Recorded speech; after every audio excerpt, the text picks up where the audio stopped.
Alfaguara ha lanzado a fines del año pasado, en el lugar más propicio, la Casa de América de Madrid, un proyecto editorial que ha denominado Alfaguara Global.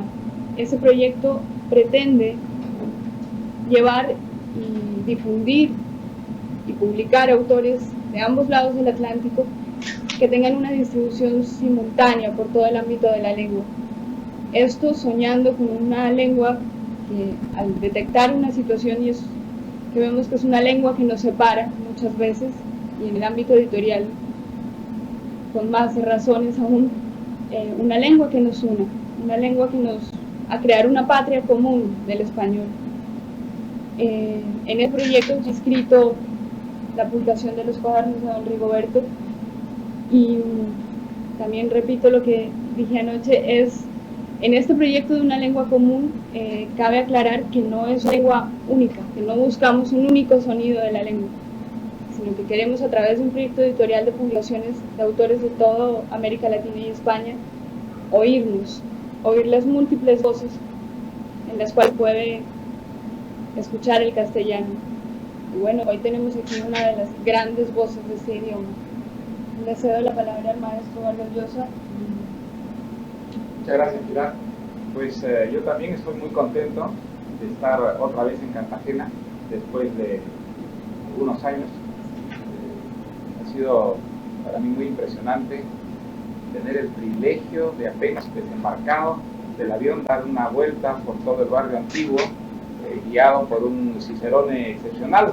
El presidente Belisario ve la palma de sus manos. Me dijo que él era un cachaco cartagenero. Cartacaco. Y no hay ninguna duda, está lleno de amor y de conocimiento respecto a Cartagena. Es una visita muy breve, me ha dado una información que ha enriquecido extraordinariamente mi visión de esta bellísima ciudad.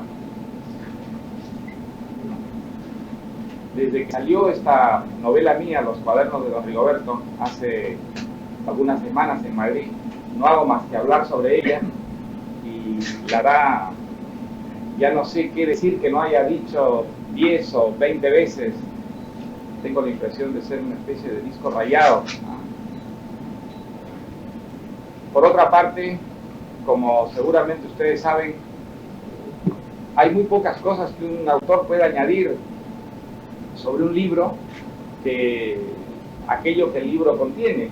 La verdad que una vez terminado y publicado, pues todo lo que el autor no haya puesto en él ya no sirve de nada. El libro ya está obligado a defenderse por sí mismo y no hay manera de que uno le pueda echar una mano, porque ya comenzó su existencia autónoma, emancipada de su creador.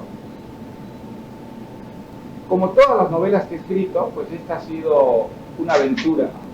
Quizás si tuviera que definir mi trabajo de escritor, diría que lo más hermoso que tiene es que cada libro que escribo es una aventura diferente, que tiene muy poco que ver con las anteriores, en la que las experiencias acumuladas sirven, pero solo parcialmente, porque en cada libro uno tiene que descubrir, junto con la historia que quiere dar, cuál es la mejor escritura, la mejor organización de todos los materiales para que esta historia sea persuasiva y pueda ganar la curiosidad, las expectativas, el interés del lector. La aventura de los cuadernos de don Rigoberto tiene que ver con la ficción, con esa facultad extraordinaria de que estamos dotados los seres humanos para salir de nuestras vidas, que son siempre pequeñas, de un horizonte muy limitado, en comparación con lo que nuestros apetitos, nuestros deseos, nuestras ambiciones quisieran, nuestras esperan. Para poder vivir más cosas de las que realmente podemos vivir, existen las ficciones. Para eso hemos inventado ese mundo, esos mundos maravillosos con la fantasía, en la que podemos refugiarnos en busca de aquello que la vida real no acaba de darnos. Bueno, pues este es el tema, en realidad, de los cuadernos de don Rigoberto. El personaje de la novela es el gerente de una compañía de seguros, un hombre que tiene una vida visible, muy opaca y anodina, parece un burgués totalmente rutinario, previsible, que cumple rigurosamente con su trabajo, que guarda todas las formas sociales, una vida que nadie imaginaría jamás que ha vivido eso que se llama la aventura. Sin embargo, hay otra vida de don Rigoberto, que es la que describe con mucho cuidado este libro, y es la vida secreta de su imaginación. Una vida que él explora sistemáticamente todas las noches y todas las horas libres que pasa encerrado en su estudio, un estudio que es una especie de clave donde él ha reunido las cosas que más ama en la vida, que son los grabados, las pinturas y también los libros. Ahí él se encierra con esos materiales que son la materia prima de sus sueños, unos sueños que él vive despierto, las obras pictóricas, por ciertos poemas, por ciertas músicas que se han grabado muy vivamente en la nación y que a él le sirven para enriquecer la vida a través de la fantasía. Es un hombre profundamente enamorado de su mujer, doña Lucrecia, de la que está separado ya hace cerca de un año por un incidente traumático sobre el que su memoria no quiere volver, un incidente del que fue protagonista su hijo, Chito, un niño de edad indeterminada. Y esta separación es una separación que a él lo angustia, lo entristece, lo llena de vacío. Y entonces él puebla ese vacío con fantasías. Fantasías que son fundamentalmente eróticas, es decir, que giran en torno al amor físico, un amor físico enriquecido por rituales, ceremonias, anécdotas, situaciones en las que sus deseos y su imaginación corren de una manera desalada, sin ningún tipo de freno, pero siempre dentro de un marco que podríamos llamar cultural, porque para él los grandes estímulos para fantasear, y sobre todo en el campo del amor, vienen de la cultura, principalmente de la pintura, que es lo que él prefiere entre todas las formas creativas, pero también a veces de la música o de la literatura y otras veces simplemente del pensamiento, que para don Rigoberto es también un material de la fantasía. El libro también contiene, junto con estas fantasías eróticas de Rigoberto, unos textos que son exabruptos, reclamos, protestas, que en la soledad de su escritorio él lanza contra su tiempo, contra su circunstancia, en defensa de algo que para él es lo más precioso que el ser humano tiene, su libertad. Una libertad que él fundamentalmente se refleja en el individuo, en la soberanía individual, en el derecho que tiene un individuo, un hombre, una mujer, concretos, de elegir vida de los demás. Estos textos, que son los que llenan los cuadernos de don Rigoberto, son unos textos que van dirigidos a un mundo, a un destinatario, mejor dicho, al que nunca le llegan, porque son textos con los que simplemente don Rigoberto desahoga las cóleras, la exasperación que le producen ciertos hechos negativos de su tiempo. Esos hechos negativos tienen que ver todos con la reabsorción del individuo dentro de ciertas colectividades, dentro de ciertas entidades gregarias, un proceso en el que ve una desaparición sistemática de la libertad y en última instancia del individuo, el regreso al hombre masa, algo que para él tiene caracteres verdaderamente apocalípticos. Bueno, a estas alturas me doy cuenta que con esa descripción del libro, a muchos les parecerá un libro excesivamente severo y hasta aburridísimo por su excesiva carga teórica. En realidad el libro no es eso. El libro está lleno de humor, de travesuras, de guiños múltiples, de ironías, con el objeto de amortiguar las truculencias a que conduce siempre una imaginación, sobre todo una imaginación enfocada sobre la experiencia amorosa. Eso lleva rápidamente a producir una impresión de irrealidad en el lector. Como contrapeso de todo eso, el humor juega en la novela. A ratos es un humor de brocha gorda, otras veces es un humor más sutil, más indirecto, pero que busca siempre impedir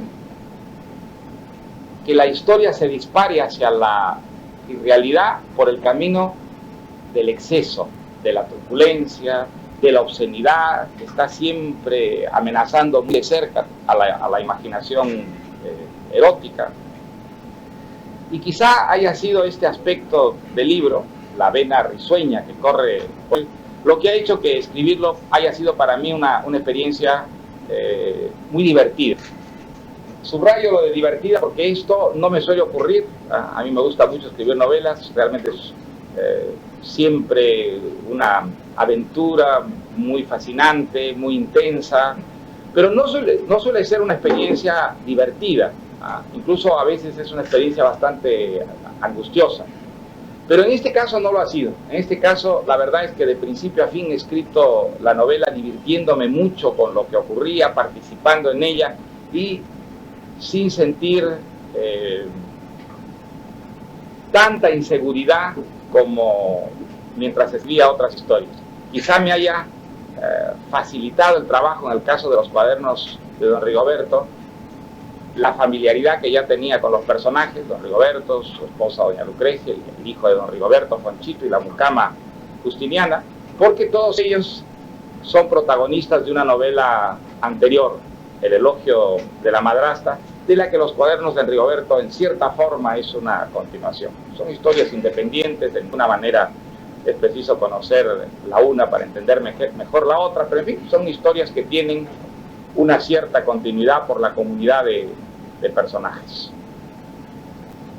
Creo que con esta síntesis, que es una síntesis pues muy pálida de la novela, puedo ahora dejarles la palabra a ustedes para las preguntas que me quieran hacer.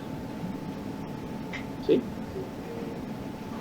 A propósito de lo que mencionaba al final, lo divertido que puede ser una novela, cuando se ven los fragmentos, por ejemplo la carta a los electoralistas, esos manifiestos de libertad de alguna manera, porque el libro se fue haciendo y que cuadraron las piezas de la novela. Bueno, yo también llevo unos cuadernos como don Rigoberto, pero que son bastante más esquemáticos que los suyos, pues en los que voy anotando siempre ideas que se me ocurren, a veces ciertas citas que me sorprenden leyendo un libro. Y ese es un material, desde luego, de trabajo. En un determinado momento aprovecho en la novela y escribiendo. También me ha ocurrido, por supuesto, en los cuadernos de don Rigoberto. Pero le diré que ese es un proceso que me ocurre con todas las novelas. Cuando comienzo a escribir una historia, poco a poco la memoria, el subconsciente, me va ofreciendo unos materiales que son propicios, adecuados para la historia que estoy escribiendo. Muy interesante ese proceso de rescate de ciertas imágenes, de ciertos recuerdos que uno cree que están totalmente olvidados y que de pronto, por el estímulo de una historia que de alguna manera les es afín, flotan en la memoria. Es un proceso muy fascinante que se ha repetido en mi caso en todos los libros que he escrito, ¿no? ¿Sí? Digamos, tuvimos libertad de corrupción. Yo deseo saber cuál considera usted que debe ser el papel del escritor en un conflicto como el nuestro, convulsionado por el empobrecimiento y la violencia. Mire, yo creo que el papel del escritor es el mismo en un continente como el nuestro, o en un continente como el africano o el europeo. Creo que un escritor, en cuanto a escritor, pues tiene una primera responsabilidad con su oficio, y esa responsabilidad es la del máximo rigor y la mayor autenticidad, escribir sobre aquello que lo estimula, que lo incita, y ser lo más honesto posible consigo mismo, es decir, con ese mundo interior que es el traicionándolo, no cegándolo para autoimponerse racionalmente otros temas, otras convicciones. Creo que esa autenticidad con las propias fuentes de su vocación es la máxima responsabilidad de un escritor. Ahora, un escritor pues no es solamente un hombre que escriba, por más que esa sea la tarea esencial para él, es también un ciudadano, es alguien que está inmerso, ¿no es verdad?, en una trama social, alguien que forma parte de una sociedad, y como ciudadano pues tiene una responsabilidad cívica, al igual que todos los otros ciudadanos, del oficio que sean, y creo que esa es una responsabilidad que un escritor también debe asumir. Cuando yo comencé a escribir de la literatura, que había nacido sobre todo en Francia, con escritores como la idea de que el escritor estaba obligado a comprometerse físicamente, moralmente, participando en el debate de su época, contra la injusticia, contra la explotación, contra panos, porque creían ellos, tenían una eficacia no solo artística, soñar a los lectores, sino porque podían formar las conciencias y, formados, así actuar en la historia. La literatura con la que yo me formé, y creo que esas ideas pues marcan muy mis primeros libros. Esas ideas, como usted sabe, hoy en día parecen completamente obsoletas. Ya no hay un escritor joven. Dudo que incluso en América Latina quede alguno que crea que la literatura tiene ese poder transformador social y eso ha llevado a muchos escritores a prescindir enteramente de toda preocupación de tipo cívico, despreciar como una actividad reñida con la pureza, la integridad de una vocación artística, el compromiso de tipo social. Curiosamente eso ocurre sobre todo en las sociedades que han alcanzado unos años de verdad. Las sociedades democráticas es donde ese sector es mayor. Le citaré el caso de España, por ejemplo. En España, cuando había la literatura comprometida, realmente era una convicción que compartían, creo que había muy pocas excepciones. Todos los escritores consideraban que junto con su trabajo puramente creativo, de participar cívicamente para lograr la libertad, para la transformación, la modernización de España. Hoy en día, pues yo creo que se contarían con los dedos de una mano los escritores españoles que creen que la literatura debe ser también un social. Están en España como en Inglaterra, como en Estados Unidos, sobre todo esa vocación. Y bastante indiferente a lo que es el debate cívico, cuando no totalmente desdeñosos de él. También la concepción de la literatura está hecha de modas que se suceden, y lo que fue la idea de la literatura comprometida pues está muy poco. Yo la sigo practicando, yo me formé así, y junto con mi trabajo de escritor pues llevo a cabo también una labor intelectual de participación en el periodismo, pero yo no tengo la iluminación cuando joven. Creo que la llevo así, dando ciertas conciencias. Estoy convencido que un escritor no puede planificar realmente lo que van a ser las reacciones de los lectores a partir de lo que escribe, porque creo que esas reacciones son impredecibles y que muchas veces, cuando se pretende a través de un libro conseguir de eso, se lleva extraordinarias sorpresas.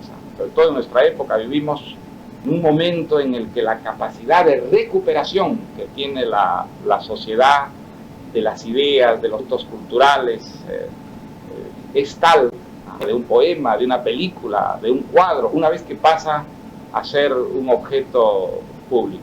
Por eso creo que lo mejor que puede hacer un escritor o un artista que siente junto con la vocación creativa una cierta responsabilidad cívica es ser lo más auténtico, lo más íntegro en el ejercicio de su vocación, manteniendo una gran lealtad con esos demonios que son los que lo estimulan, lo inspiran, alimentan su trabajo, confiado en que de esta manera, si a partir de esa integridad con su propio oficio es capaz de escribir o pintar o componer una obra que lo trascienda, habrá ayudado de alguna manera también a producir cambios en la historia, en la sociedad. Pero creo que es muy difícil mantener hoy la ilusión que teníamos hace 30 o 40 años de que escribiendo una novela o un poema o pintando una sinfonía uno podía social, alguien que orden constituido. Creo que la realidad nos ha demostrado que esos no son los efectos inmediatos que tiene la literatura ni el arte en general. Sí, señor.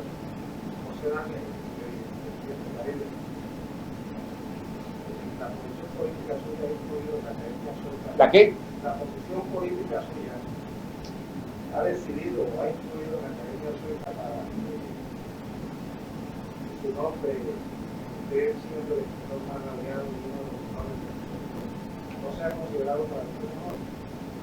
Tendría usted que preguntárselo a los académicos suecos. ¿Yo cómo puedo averiguar semejante? Sí. Sí.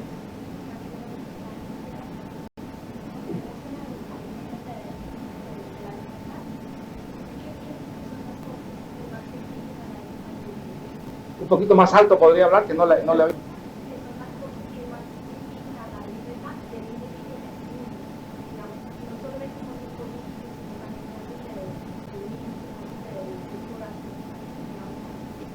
Pues mire, creo que los obstáculos para la libertad son múltiples. Hay desde luego los obstáculos políticos, la libertad política, donde existen dictaduras, regímenes autoritarios, de un individuo políticamente pues está totalmente frenada. Los de tipo social y económico, si usted vive en unas condiciones miserables, donde toda su existencia debe concentrarse, aunque o en abstracto de la libertad, de hecho no puede ejercerla, sometida a críticas, donde los niveles de la libertad, y sin embargo allí hay obstáculos y dificultades de otro orden, ciertas doctrinas o ideologías,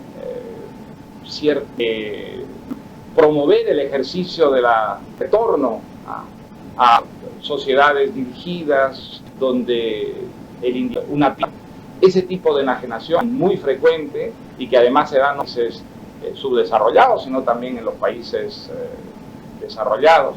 El hecho de que las sociedades democráticas no sean capaces de satisfacer las expectativas, hace que a veces la libertad parezca algo, incluso un obstáculo para alcanzar la justicia. Hay muchas doctrinas, ideologías, con estas ideas, además incluso a veces de manera hasta heroica, defendiendo unos modelos que están totalmente reñidos con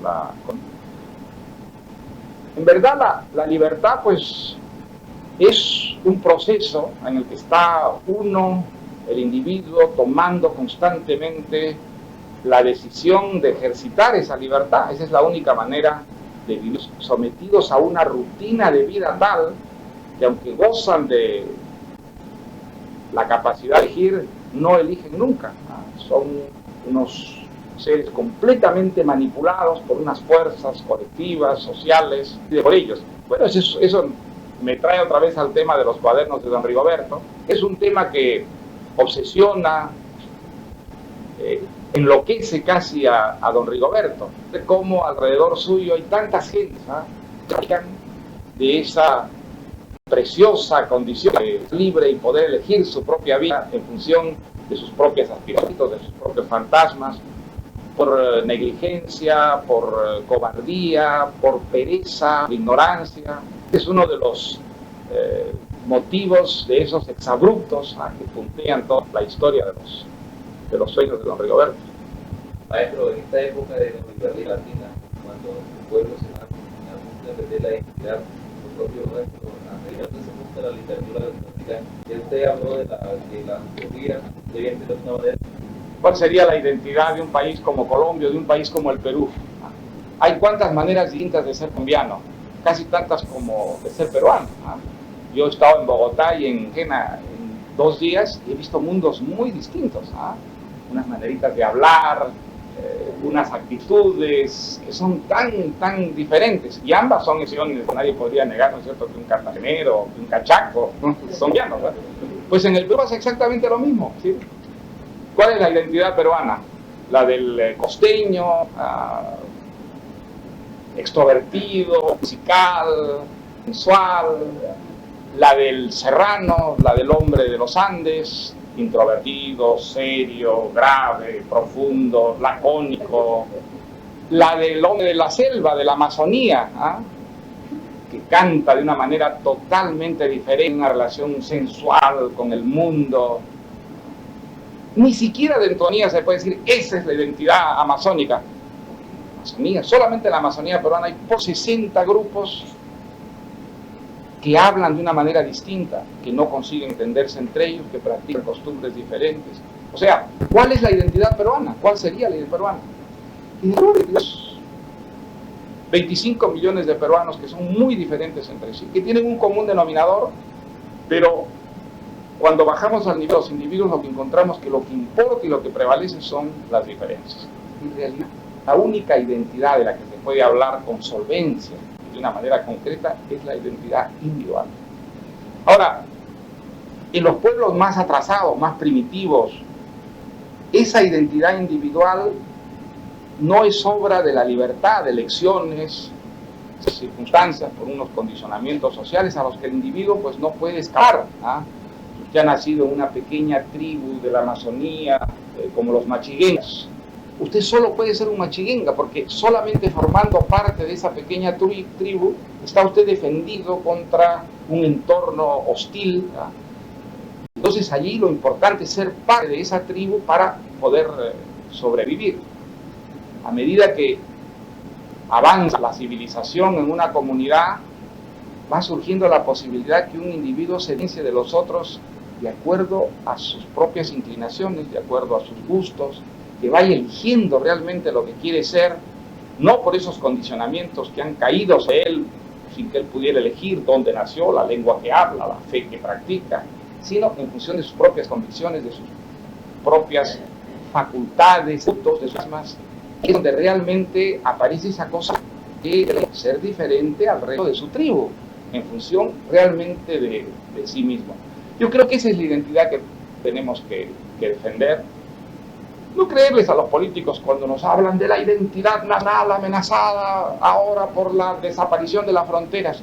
¿Cuál es esa identidad nacional? Nunca han existido esas identidades nacionales. Son unas categorías completamente artificiosas, creadas desde el poder por gentes que han traficado con esas ideas para instalarse en el poder y que a lo largo de la historia pues han precipitado a la humanidad en guerras espantosas, en enemistades, en prejuicios, en desconfianza hacia otros pueblos, hacia otras supuestas identidades culturales. Mira, hay muchas cosas que están mal en nuestra época, pero una cosa maravillosa de nuestra época es justamente las fronteras se están disolviendo, que esas supuestas identidades nacionales están desapareciendo simplemente porque nunca existieron, y que en ese mundo en el que vivimos, cada vez más independiente, cada vez más integrado, los individuos van a poder elegir cada vez más lo que quieren, se imponga ni una lengua, ni una fe, ni una nacionalidad, ni una cultura, ni unos fantasmas a la hora de hacer el amor. Incluso Es la gran oportunidad de nuestro tiempo, es lo mejor que ha podido pasarle a la humanidad. Hay muchas cosas que nos están mal, pero una de las buenas cosas de nuestro tiempo es que por fin vamos a poder ser lo que nosotros, y los concretos, hombres y mujeres particulares, queremos ser, sin que nos claven desde una camisa de fuerza, un disfraz del que no podamos escapar hasta nuestra tumba. Para que no les crea a usted cuando le hablo. Los mercados van a seguridades nacionales. Ría sus carcajadas, digan, ustedes nos mienten, estoy encantado que desaparezcan las fronteras, absolutamente que desaparezcan las tierras, eso es muy bueno para toda la humanidad. Sí.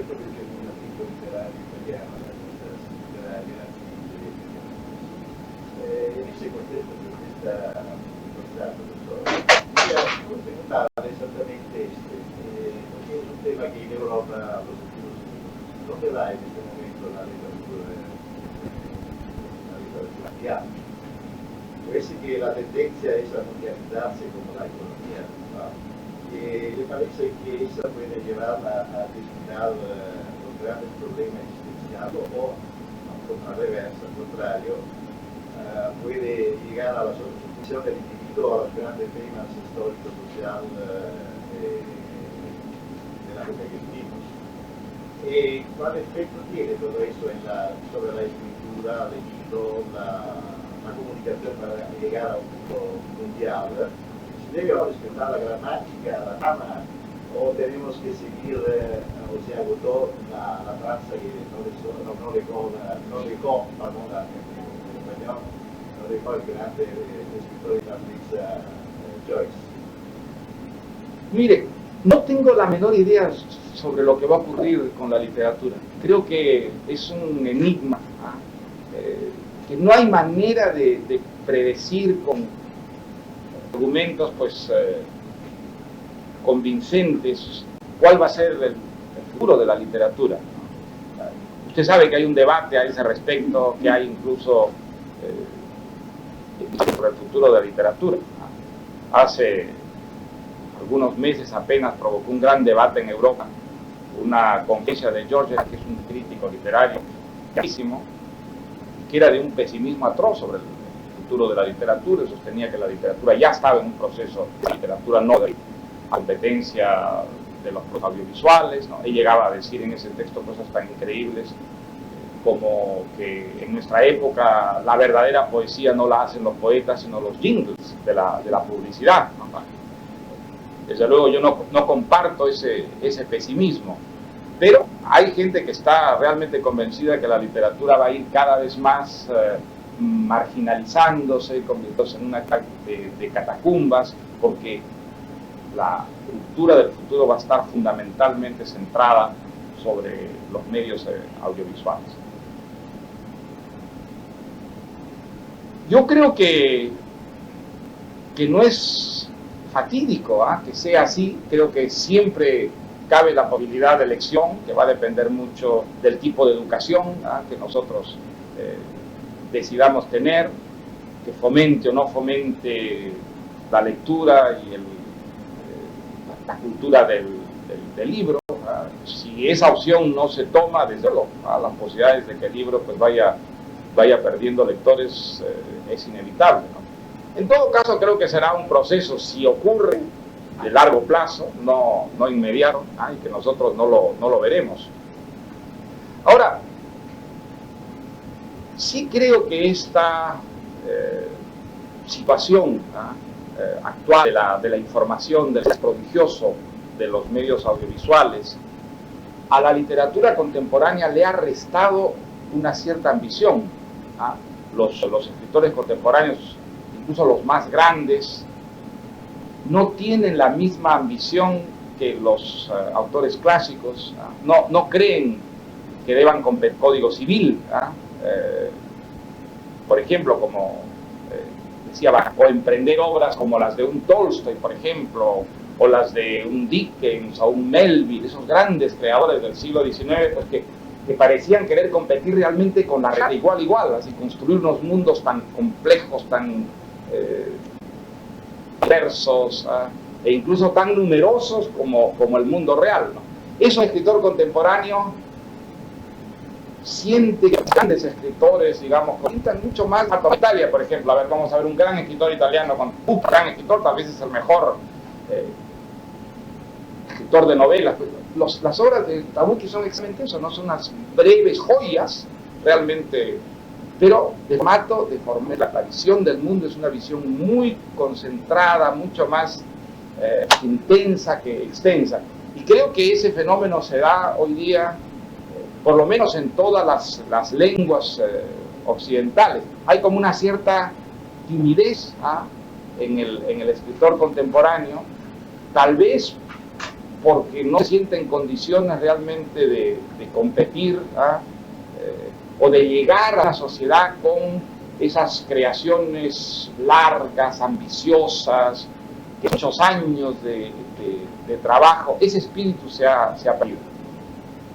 Si eso va a durar, si eso va a grabarse o si se va a regresar al viejo, digamos, modelo de la gran obra, no solo desde un punto de vista cualitativo, sino también cuantitativo, para mí eso es desde luego un enigma. Incluso en América Latina yo diría que ese proceso también se ha dado. Si usted piensa en las novelas que se escribían pues, en los años 60, en los años 70, hoy día más bien la visión es mucho más concentrada, más condensada, ¿no? El analfabetismo desde este momento toma infame de marginal para cada escala de población de la literatura, de gozar de la palabra. Desde luego, por supuesto, pone fuera de la literatura a un porcentaje de la sociedad. Es una realidad que debe ser combatida, es un problema que se puede resolver, digamos, es un problema que no es un problema cuya solución, si al alcance, nos podemos resolverlo, ¿no? Hoy día mucho más que escribir. Hoy día se hacen unos tirajes de libros en América Latina que ni siquiera una imaginación calenturienta de novelista hubiera imaginar en los años 50 que se puedan tirar 100.000, 200.000, 400.000 ejemplares de un libro en América Latina. Eso era ciencia ficción hace 30 años. Sin embargo, hoy día, usted piensa, no sé, tira una novela de García Márquez o de Isabel Allende, ¿no? El pico lector ha aumentado, aunque está lejos de haber alcanzado, digamos, la cifra ideal. Hay un público que ha ido creciendo para la literatura en América Latina, ¿no? ¿Sí?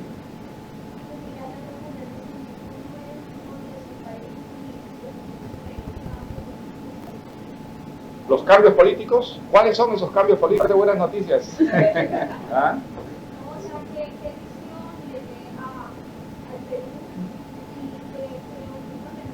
Bueno, mire, el Perú pues es como Colombia, un país que está lleno de posibilidades, es un país que tiene extraordinarios recursos, es un país donde los peruanos sistemáticamente hemos desaprovechado esas posibilidades con políticas muy malas, y por eso hay tanta pobreza, hay tanto atraso, pero yo no soy pesimista, tengo la esperanza de que el Perú también, como algunos países en América Latina, ya entre en una vía de progreso, una vía de progreso que yo solo entiendo como un progreso simultáneo en el campo económico y en el campo político.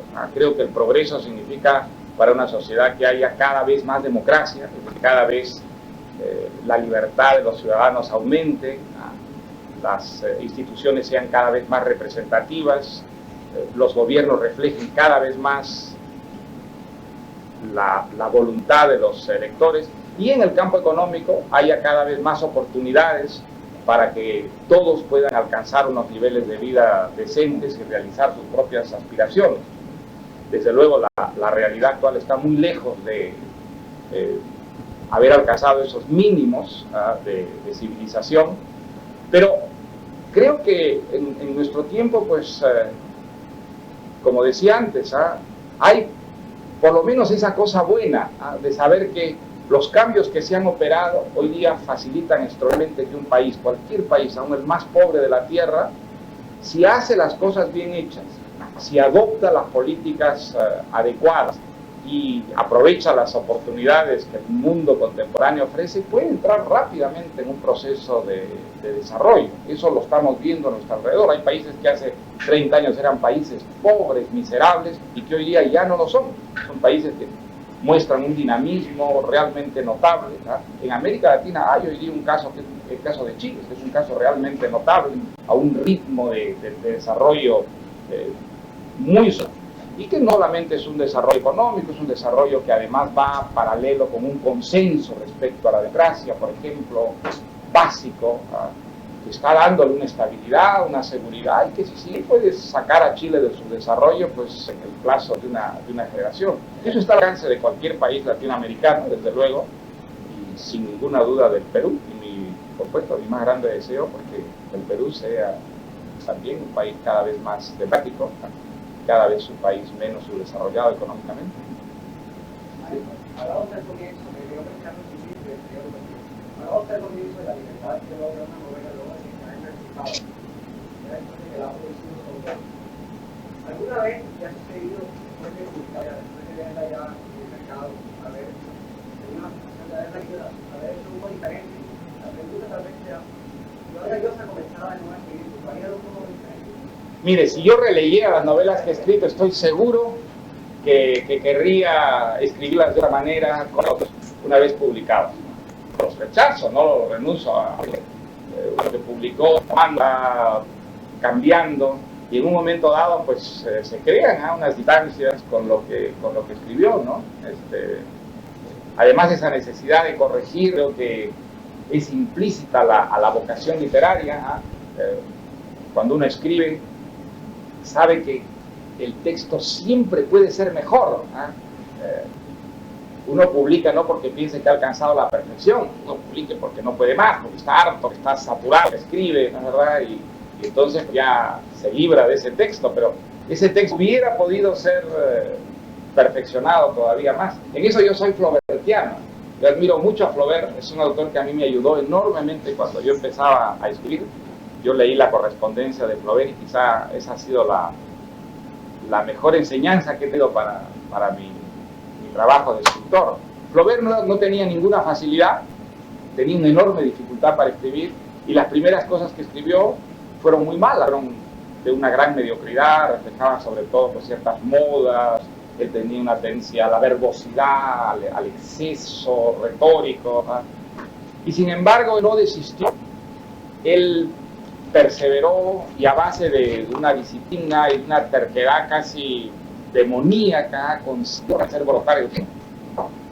En su caso, el genio pues no es como en el caso de escritores, digamos, un Rimbaud, por ejemplo, que a los 16 años, 17 había escrito ya obras maestras absolutas, ¿no?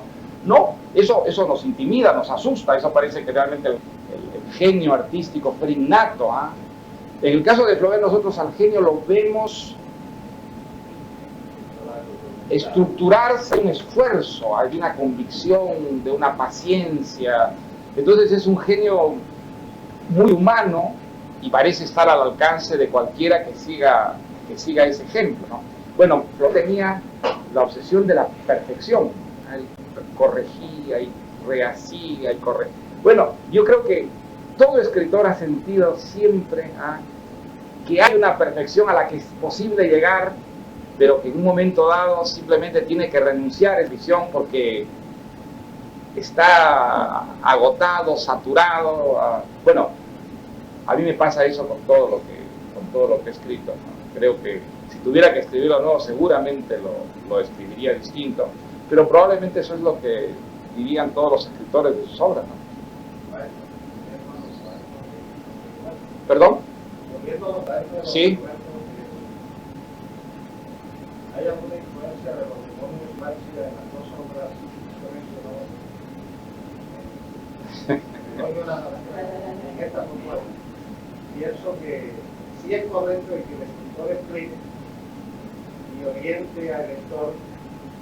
Creo que dice toda la periódica de la prensa habla de que la novela es un elogio al erotismo, pero realmente es un elogio al erotismo o hay parte de su demonio allí metido en las dos novelas. Bueno, mis demonios están metidos en todo lo que yo escribo, ¿no? Lo que pasa es que yo no tengo esa familiaridad con mis demonios como para poder hablar de ellos así con toda objetividad y libertad. A mí se me ocurrió llamarlos demonios, pero en realidad son unas intenciones, unos presentimientos de los que no puedo hablar con objetividad, porque en realidad pues no, uno no conoce nunca a sus demonios, lo siente actuar a través de uno, pero no podría retratarlos ni describirlos. ¿Sí? En la reivindicación del epígrafe de la Inquisición, ¿significa eso de cierta forma cansarse de la realidad, del concepto de realidad que se ha manejado en política, en vida social, en América Latina durante estas décadas? No cansarse de la realidad de ninguna manera, sino impregnar la realidad de fantasía, de imaginación. Es una manera de enriquecerla. Sobre todo en ciertas experiencias, la ayuda que nos presta la imaginación para dignificar la experiencia es enorme. Por ejemplo, en el campo del amor. Si uno hace el amor sin imaginación, el amor pues adopta las características más animales, se manifiesta en él lo puramente instintivo y físico.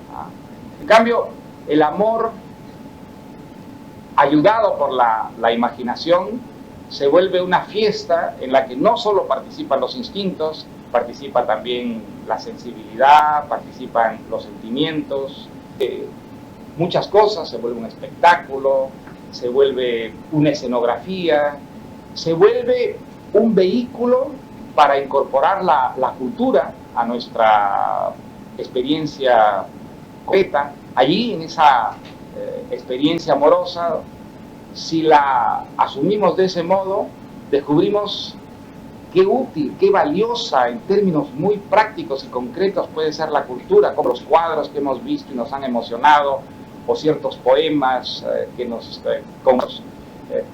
nos revelaron verdades que desconocíamos, contribuyen extraordinariamente a través de nuestra experiencia a enriquecer esa relación de por sí maravillosa, que es la relación entre dos personas que se aman y deciden gozar juntas.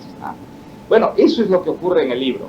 Esa no es una exaltación teórica del erotismo, ni muchísimo menos. Es una opción, la de un personaje concreto, que no tiene que ser en absoluto la de otras personas. Hay personas que pueden rechazar totalmente el erotismo porque sienten que entregarse a ese placer físico de esa manera pues está reñida con una cierta integridad o con una cierta espiritualidad, que es lo que ellos prefieren desarrollar en el individuo. Todo eso es legítimo, posible, si es que nos movemos en ese campo individual, si aceptamos que los seres humanos, hombres y mujeres, somos muy diferentes y que en ese campo tan privado, el más privado tal vez de los que existe el amor, hay que aceptar también las diferencias, ¿no?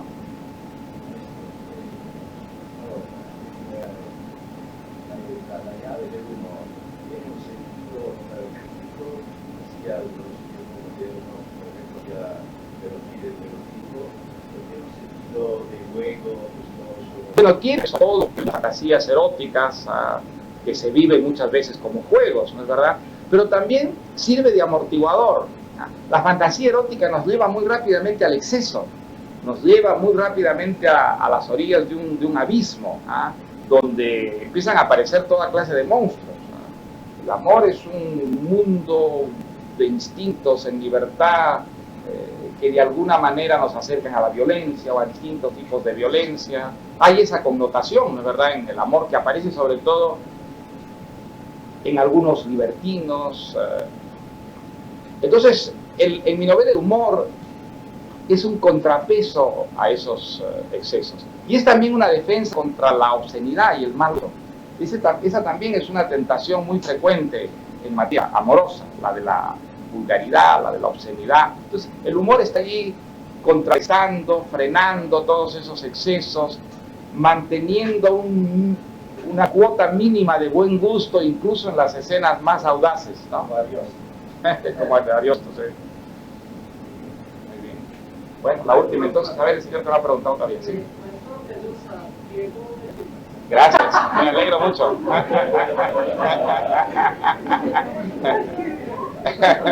Lo siguiente, o sea, el tiempo para usted ha sido muy importante y ha navegado en varias novelas, películas, visitadoras, y ha sido un amortiguador de la realidad. Aquí en el terreno de Roberto está la imagen de Egon Schiele, que es una imagen de un héroe que uno como cadavérico ambicioso. Ya es una como condición se obsesiona sobre este personaje que también vivió desde los años y que es trágico. Bueno, a mí me gustaron mucho los cuadros de Egon Schiele desde que los conocí hace algunos años en una visita que hice a Viena, que es donde hay buena parte de la obra que él dejó. Y a mí me impresionó enormemente esta pintura, este matiz del expresionismo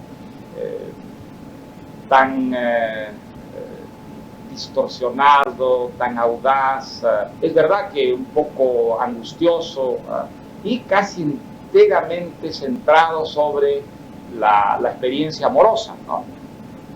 El personaje de Egon Schiele pues es el del prototípico héroe romántico que murió muy joven, que estuvo como signado por la adversidad, que encontró una gran resistencia en la sociedad de su tiempo, que fue incluso enjuiciado, encarcelado, le quemaron una obra por una decisión judicial que la consideró obscena. Toda su vida tiene esas características trágicas del héroe romántico. Enfrenta a la adversidad y de esa lucha contra la adversidad resulta una gran obra creativa. Por eso yo tenía la memoria para que el niño pudiera identificarse, no solo desde el punto de vista del amor a la obra, a la plástica, sino también vital.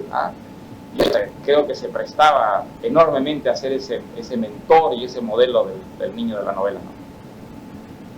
La última, ¿sí? Podemos decir que estamos asistiendo al nacimiento de un nuevo matemático diferente al que leímos en la década del 60 y 70, por el estilo ese que fue la diferente de los jefes. Muy distinta. Bueno, naturalmente, si entre los jefes y los cuadernos de don Rigoberto, pues imagínense, hay 40 años de intervalo, 40 años en los que me han pasado muchas cosas y lo que ha pasado, todo lo que he vivido, lo que he leído, lo que he soñado, lo que he aprendido, pues supongo que de alguna manera está presente en lo que escribo, ¿no? Ahora, yo creo que a pesar de todos los cambios hay siempre una línea de continuidad en la obra de un autor, ¿no? Un crítico francés, Roland Barthes, decía que la historia de un escritor es la historia de un tema y sus variaciones.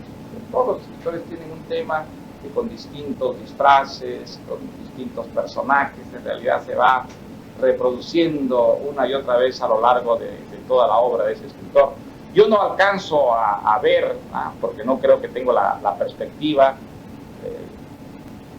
suficiente para ver si hay esa continuidad realmente, si hay una sola temática detrás de lo que he escrito, ¿no? Pero quien ha escrito todos esos libros es una persona. Creo que hay un núcleo de experiencias además que son como ese centro tal a partir del cual uno escribe. Así que seguramente cuando esa obra termine algo de coherencia interna tendrá. Pero creo que esa respuesta la puede dar mucho mejor un crítico o un lector que el propio autor. Bueno, pues les agradezco mucho. Gracias.